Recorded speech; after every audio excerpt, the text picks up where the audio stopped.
Bismillahirrahmanirrahim. Assalamualaikum warahmatullahi wabarakatuh.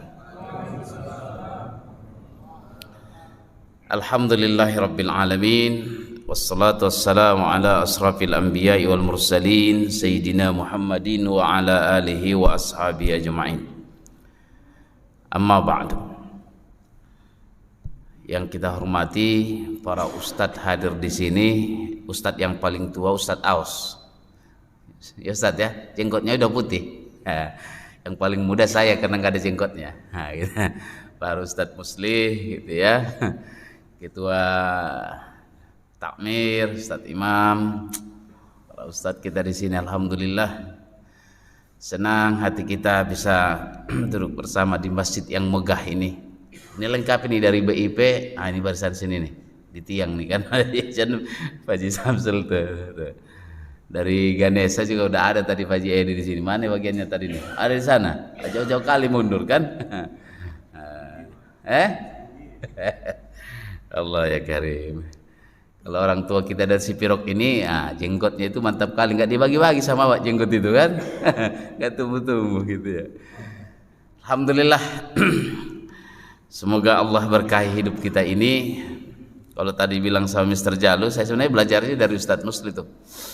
Pernah saya tulis gitu ya, karena baca buku beliau. Imam Al-Ghazali bertanya, apalah yang paling jauh? Nah, gitu ya. Apalah yang paling jauh? Kata murid-muridnya, itu yang paling jauh itu bintang, itulah yang paling jauh. Bulan itulah yang jauh. Tapi kata beliau, yang paling jauh itu adalah waktu yang telah berlalu. Karena dia tak pernah balik lagi, gitu ya. Dan betul, yang paling dekat itu apa? Yang paling dekat itu adalah kematian. Karena dia mendekat. Terus mendekat. Nah, kita menunggu giliran aja ini kan. Tapi kalau ini itu bagusnya itu yang tua-tua dulu. Ya Ustadz kan, yang muda-muda ini belakangan gitu ya. Ini layarnya ini mantap kali, yang bikin ini Mr. Jalu. Tapi fotonya diambilnya yang 10 tahun lalu. Ustadz Imam, pandai kali dia menghibur awak, diambil yang paling muda gitu kan. Memang kalau kita tengok 10 tahun lalu sama sekarang nggak ada perubahan. Tetap muda gitu kan.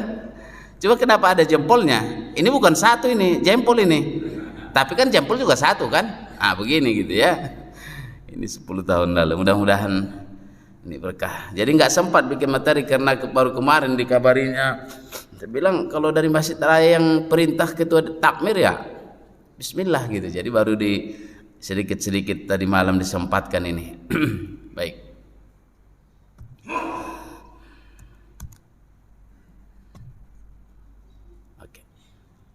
Terima kasih.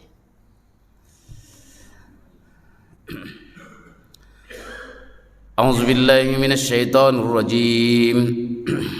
Bismillahirrahmanirrahim.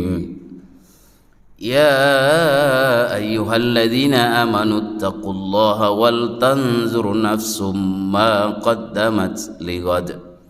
Wattaqullaha innallaha khabirum bima ta'malun. Surah Al-Hasyr ayat 18 ini paling suka rasanya membaca ini gitu ya, karena selalu mengingatkan kita tentang waktu, masa lalu dan masa depan. Jadi yang judul hari ini merenung diri, karena kemarin saya menulis di Hikmah Republika judulnya merenung diri. Dari ini terinspirasi dari kajian Mas Jamil Az-Zaini minggu lalu di Masjid As-Surur. Cuma saya tidak sempat ikut semua, tapi poinnya saya dapat, terus saya olah ulang gitu ya. Jadi kalau saya kan ilmunya ilmu pungut-pungut aja, daun-daun berserakan, kumpul-kumpulin, tulis, masuk ke Republika, baru diceramahin gitu kan. Gitu. Jadi kalau ilmu benarannya itu, Ustadz Aus tuh, Ustadz Musli itu, Ustadz benar-benaran. Jadi Ustadz benaran itu ada di sini nih, Pak Sujayanto ya. Saya udah berulang kali bilang jangan panggil kiai. Masih juga tadi Mr. Jalu pakai kiai. Nggak ada kaknya, haknya aja. Itu pun masih juga susah kali gitu ya. Berat awak rasa. Karena syarat kiai itu harus pernah menyantri dan punya pondok. Kalau Bang Arifin Ilham bilang istrinya 2. Jadi belum, sedang diperjuangkan.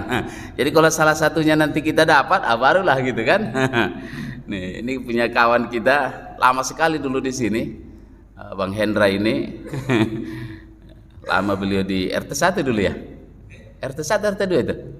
RT1 ya. Iya. Baik. Saya kemarin menonton film Buya Hamka. Buya Hamka dan Siti Raham. Saya memang pengagum dan perujuk Buya Hamka. Sebagian besar karya-karyanya saya baca. Mulai dari kecil. Tenggelamnya Kapal Van der Wijk. Baru SD saya itu Ustaz Muslim, udah khatam saya itu.